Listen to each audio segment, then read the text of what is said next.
శ్రీరస్తు శుభమస్తు అవిఘ్నమస్తు.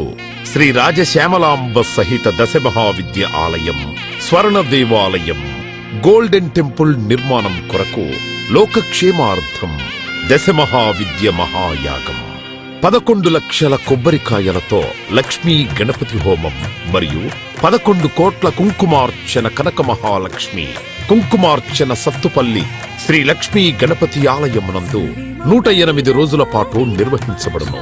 ఈ కార్యక్రమంలో భక్తులందరూ పాల్గొని తీర్థ ప్రసాదములు స్వీకరించి భగవత్ కృపకు పాత్రులు కాగలరని మనవి. స్వర్ణ దేవాలయ నిర్మాణము మహాసంకల్పం, సాహసోపేతమైన నిర్ణయం. ఇది అమ్మ నిర్ణయం. ఇది దైవ సంకల్పం, భక్తుల శిష్యకోటి సంకల్పం. ఈ మహాసంకల్పం నెరవేరడానికి 999 యజ్ఞములను పూర్తి చేసుకుని సహస్ర యాగములు అడుగు పెడుతోన్న వేళ ఈ మహోత్సవమైన కార్యక్రమానికి స్వర్ణాలయ నిర్మాణానికి శ్రీకారం చుట్టిందే శ్రీదేవి శ్రీ విద్యాపీఠం.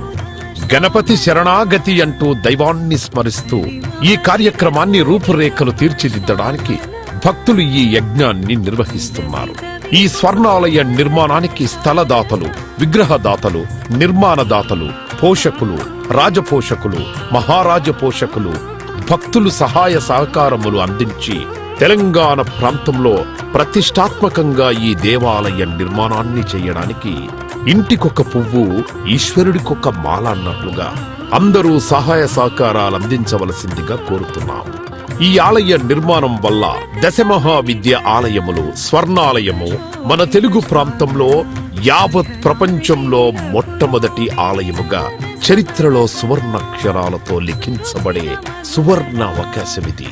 అంతేకాకుండా దశమహావిద్య ఆలయ నిర్మాణం ద్వారా ఎవరెవరికి ఎలాంటి విద్యతో ఏ అవసరం వచ్చినా ఆ విద్యా సంబంధమైన దేవతలను ఏకకాలంలో అర్చించి సేవించి దర్శించి అమ్మ కృపకు పాత్రులవ్వడానికి ఈ ఆలయం ఎంతో మార్గదర్శకంగా ఉంటుంది అనడంలో ఎటువంటి అతిశయోక్తి లేదు.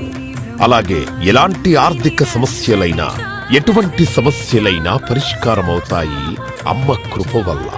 కలిపురుషుడి యొక్క ప్రభావం చేత కలియుగంలో ప్రకృతి వైపరీత్యములు, ప్రకృతిలో అనేక రకాల గ్రహగతుల చేత మానవుడి జీవితం ప్రశాంతం లేకుండా జీవితాన్ని గడుపుతూ దినదిన గండం 100 ఏళ్ల ఆయుష్ అన్నట్లుగా ప్రతిక్షణం మనసు ప్రశాంతత లేకుండా కలి ప్రభావం చేత ఎటువంటి పూజలు, ఎటువంటి యజ్ఞాలు, ఎటువంటి సాధనలు చేసినా కూడా సరైన ఫలితాలు లేక అంధకారంలో కొట్టుమిట్టాడుతున్నట్టుగా అన్ని ఉన్నా ఏదో కోల్పోయినట్లుగా జీవితానికి సుఖం లేకుండా కాలము గడుపుతున్న జీవకోటికి కామకోటి పరమాచార్యుల యొక్క, జగద్గురువుల యొక్క, అస్మద్గురువర్యుల యొక్క ఎన్నో కోట్ల తపశ్శక్తిని ధారాదత్తం చేసి ఈ ఆలయ నిర్మాణం చెయ్యడానికి మహాసంకల్పం చేసినాము.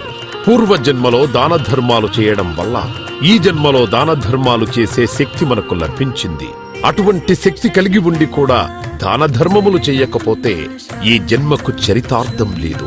మనవంతు దాన ధర్మాలు చేస్తే, ఎటువంటి దాన ధర్మాలు చేస్తే అత్యంత ఉత్కృష్టమైన పుణ్య ఫలితం లభిస్తుందో అటువంటి పుణ్య ఫలితం లభించే అవకాశం ఈ స్వర్ణ దేవాలయ నిర్మాణంలో భాగస్వాములవ్వటం.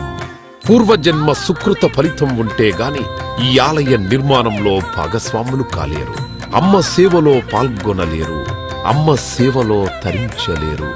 ఒకవేళ తరించాలని ఆశ ఉన్నా కను ప్రభావం వల్ల మిమ్మల్ని కర్మల వైపు ఆ కలి ప్రభావం ముందుకు తీసుకుని వెళుతుంది తప్ప దైవ మార్గంలో నడిపించడానికి ఎట్టి పరిస్థితుల్లో మన మనస్సును ఒప్పుకునేలాగా చెయ్యదు. అయినప్పటికీ వాటన్నిటినీ దాటుకొని అపర దేవత సేవలో పాల్గొనటం, ఎంతో మంది భక్తులు ఇప్పటికే ముందుకు రావటం, మేము ఈ దేవాలయ నిర్మాణంలో భాగస్వాములవుతాం. శ్రీ రాజశ్యామల సహిత దశమహావిద్యా స్వర్ణాలయం నిర్మాణ మహాసంకల్పం శ్రీదేవి శ్రీ విద్యాపీఠం శ్రీ లక్ష్మీ గణపతి ఆలయం సత్తుపల్లి కంచి కామకోటి పీఠ సంప్రదాయం.